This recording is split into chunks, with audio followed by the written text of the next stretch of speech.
En uzakda en yakınım, gecem uzun sözüm yarım. Sensiz geçen her anım, söylenece nefes alım. Gözyaşımı gizletmirem, sensiz rüya istemirem. Hara baksam ne eşitsem, sensizliği mən bilmirəm.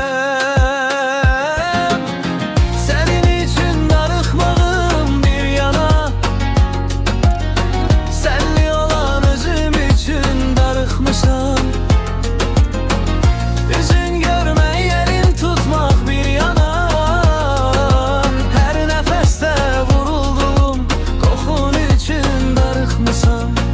Bildin ama demedin ki, senin için neler çektim. Her hatire seni deyip, her rüyamda seni gördüm. Bildin ama demedin ki, senin için neler çektim. Her hatire seni deyip, her rüyamda seni gördüm. Gözyaşımı gizletmirem, sensiz rüya istemirem. Hara baksam ne eşitsem, sensizliği mən bilmirəm. Senin için darıxmağım bir yana,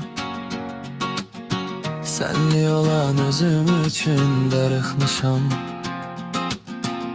Üzün görmək, elin tutmaq bir yana, her nefeste vuruldum, kokun için darıxmışam.